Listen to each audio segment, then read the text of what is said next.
wanted to do a special video talking about the witch wound, which I honestly don't know that much about, but what I do know about it I think is unique. So I'm sure that there's people out there that know more about it. I would research it just to find out exactly what it is. But the spell that I did to release the witch wound is the reason why I can make these videos and not be afraid of being seen. So when you have a witch wound, I explained that a doom imprint is basically on the entire world, so everyone's got that. But a witch wound, not everyone has it. But it doesn't matter if you're a boy or a girl, because I'm sure you've been a girl in a lot of lives, but the atrocities that have been put on divine feminine nature have created some really intense wounds within all of the souls of the earth that are sensitive and work with nature and are kind of witchy, I guess. It's hard for me to know who isn't like that, because I just kind of think that everyone has to have like a piece of themselves that's like that. I don't know. But it doesn't matter what everyone else has. Whatever you have may possibly be a witch wound. And if it's not, you can watch a different video. You know, you don't have to stick around for it. But the witch wound, what manifests when you have a witch wound is that you have a fear of being seen.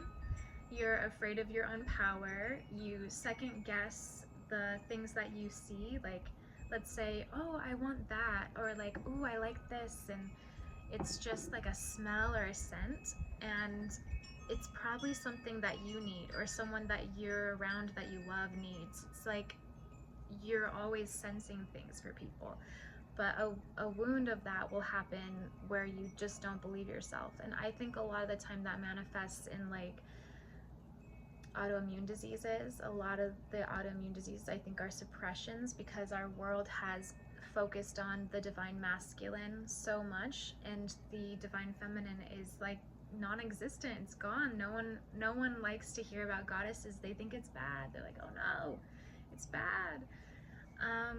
Hey, you know, I like the New Testament. I like Jesus's words just like anyone does. I think Jesus was an enlightened person who I think that they just completely warped and mixed his words within the Bible, as I call it. Just kidding.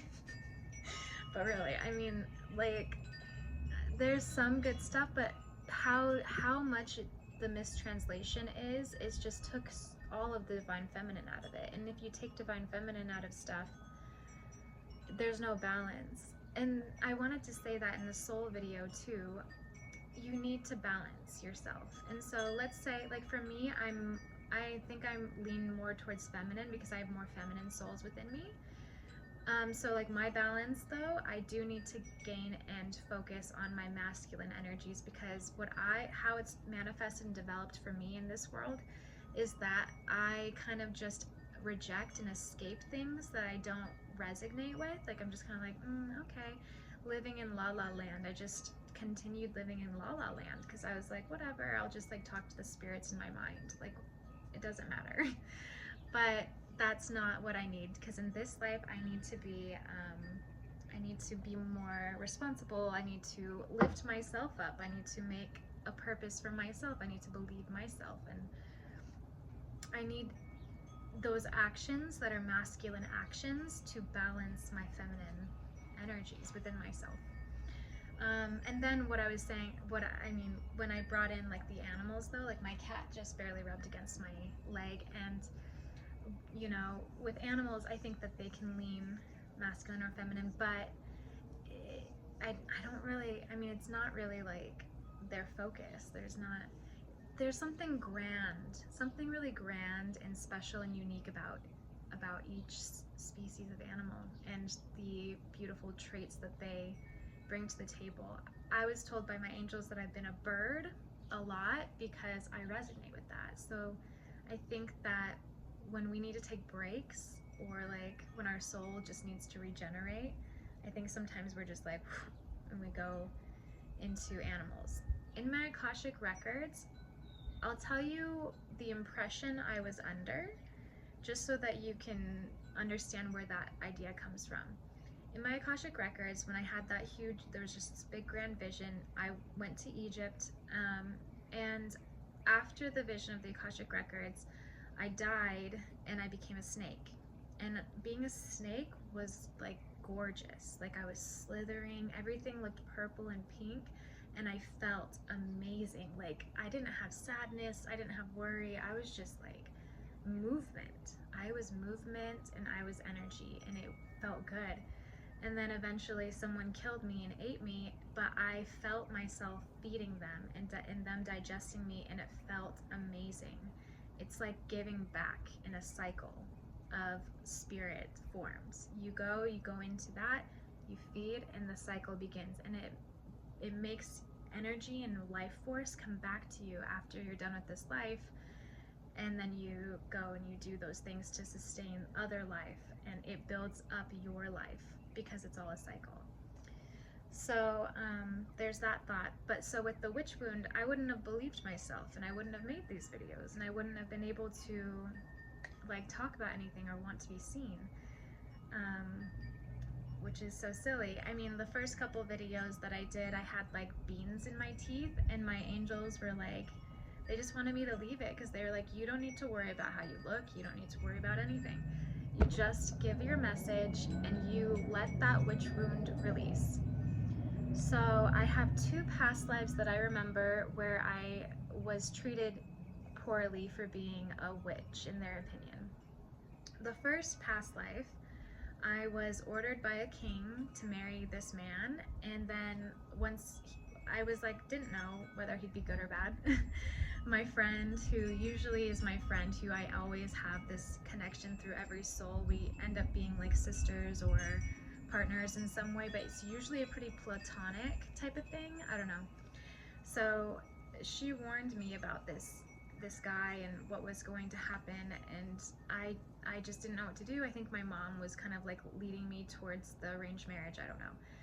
Anyway, he was horrible. He kept me trapped up, and all my thoughts and all the things that I wanted to do, all my art and stuff, he just thought it was evil and witchy. He didn't understand it. He hated it, so he tortured me, and eventually I passed, and I just didn't get out of that life. And so in this life, I had to repeat that in a different way. I wasn't tortured or anything, but a different way, and I am seeing if I can figure that out. But a different past life, I was a witch, or I was just a nature woman. Eventually I ran away into the woods, then they found me and they captured me, and I remember this. And so I spent my days being really sly. Every single day, I just made myself super minuscule. No one notices little old me. And I just kept living in this camp full of men, but like, I found a way to be like invisible. And eventually I left, and to tell you the truth, the angels were like, they didn't really even notice you were gone. Like, you escaped and you got out through your cunning, through your wisdom, and through your ability to create future outcomes. So getting rid of your witch wound is important. I would look up more about it so that you'll really understand it. Then write it all down if you have it. Burn that sucker, and just burn it. And then I take the ashes and then I just put water and salt and all that on top of it, just extra cleanse, get that out. And I am really happy about that. So I hope that you guys do it, and I hope you feel the freedom that you feel afterward.